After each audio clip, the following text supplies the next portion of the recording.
상상해 보십시오. 원조 없이는 하루도 버티기 힘들었던 잿더미 속 나라가 이제는 세계 최강대국으로부터 가장 먼저 도움을 요청받는 해양 강국이 되었습니다. 이건 그냥 군사력 이야기가 아니에요. 이건 바로 우리 대한민국의 자부심에 대한 이야기입니다. 오늘 이 가슴 벅찬 서사가 어떻게 탄생했는지 그 속으로 함께 들어가 보겠습니다. 자, 모든 건 바로 이 한 문장에서 시작됩니다. 세계 최강국이 내민 손, 그리고 대한민국. 어떠세요? 그냥 동맹 관계를 말하는 것 같지가 않죠. 이건 운명적인 역할의 변화, 그리고 앞으로 펼쳐질 거대한 이야기의 시작을 알리는 그런 장엄한 서막인 겁니다. 네, 첫 번째 장입니다. 초강대국의 요청. 모든 위대한 이야기에는 뭐랄까, 모든 걸 뒤바꾸는 결정적인 순간이 있잖아요. 이 이야기에서는 그게 바로 미국의 아주 긴급한 요청이었던 거죠. 배경은 이렇습니다. 일촉즉발의 위기감에 휩싸인 호르무즈 해협. 이란의 위협이 거세지자 세계 최강대국 미국이 동맹국들에게 다급하게 손을 내밉니다. 도와달라. 그런데 말이죠. 그 수많은 동맹국 중에 가장 먼저 첫 번째로 지목한 나라가 바로 대한민국이었다는 것. 이게 바로 이 모든 이야기의 심장이자 가장 중요한 출발점입니다. 지금 보시는 이 두 장면이 아마 모든 걸 말해주고 있을 겁니다. 왼쪽을 보세요. 미국의 원조가 없으면 단 하루도 버틸 수 없었던 그 처절했던 폐허 속의 우리 모습입니다. 그리고 오른쪽을 보시죠. 바로 지금 세계의 바다를 지키기 위해 당당히 미국의 요청을 받은 대한민국의 위용. 와, 정말 이것이야말로 이 이야기의 핵심, 그야말로 극적인 역할의 대반전이라고 할 수 있겠습니다. 우리는 보통 한강의 기적하면 경제 발전을 떠올리잖아요? 그런데 이 이야기는 거기서 한 걸음 더 나아갑니다. 그 기적이 단순히 잘 먹고 잘 사는 데서 그치지 않았다는 거죠. 바로 그 피와 땀이 오늘날 이렇게 대양을 누비는 대양 해군을 초석이 되었다는 것. 이게 바로 우리 부모님 세대에게는 정말 엄청난 자부심으로 다가오는 그런 연결고리인 셈입니다. 자, 그럼 두 번째 장으로 넘어가 보죠. 증명된 역량. 근데 이런 생각이 들 수 있어요. 왜 하필 한국이었을까? 강대국은 많잖아요. 그런데 왜 미국의 첫 번째 선택이 바로 대한민국이었을까요?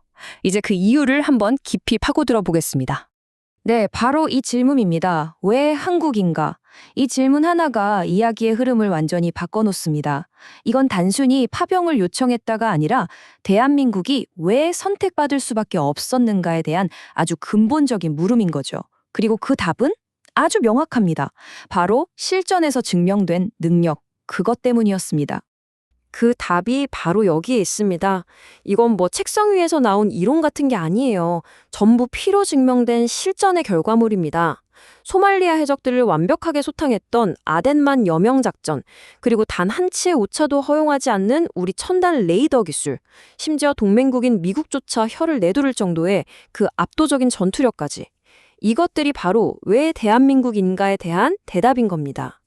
그리고 이 이야기는 대한민국의 이런 준비된 모습을 더 빛나게 하기 위해서 주변국들과의 차이를 아주 선명하게 보여줍니다. 예를 들어 실전 경험이 부족해서 머뭇거리는 일본이나 또 여러 복잡한 국제관계 때문에 쉽게 나서지 못하는 중국과는 완전히 다르다는 거죠. 대한민국은 명령이 떨어지면 즉시 투입 가능한 이미 검증이 끝난 전력이라는 점을 아주 강하게 부각시키는 겁니다.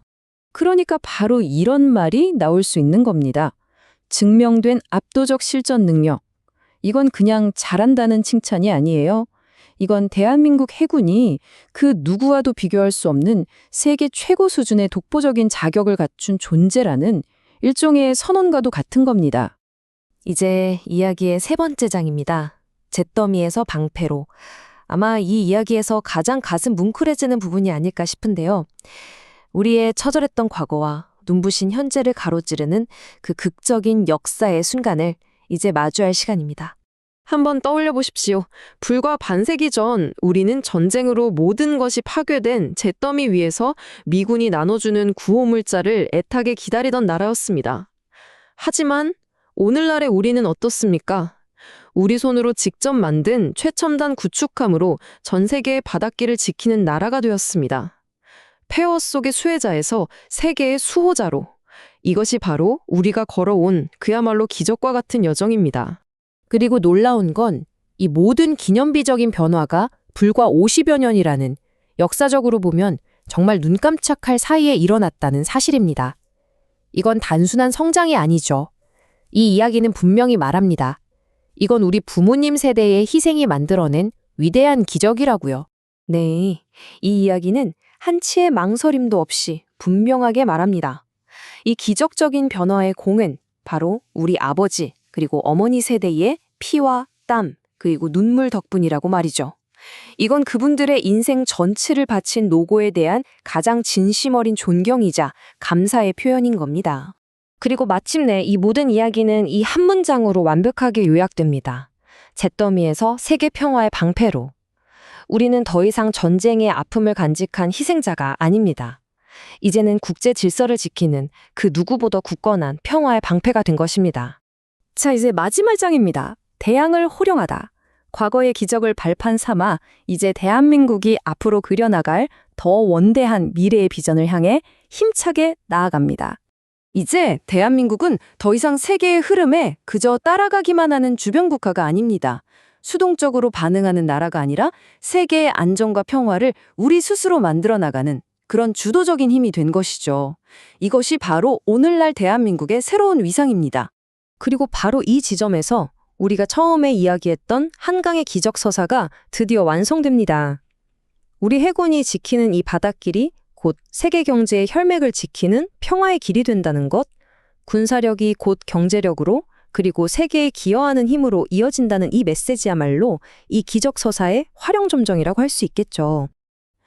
그리고 이 모든 거대한 서사는 결국 이 하나의 장엄한 선언으로 귀결됩니다. 대양을 호령하는 위대한 대한민국.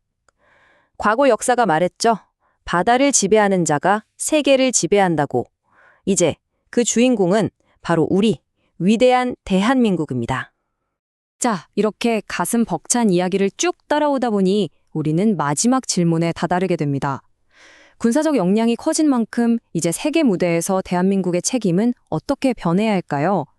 더 큰 힘에는 더 큰 책임이 따르는 법이니까요.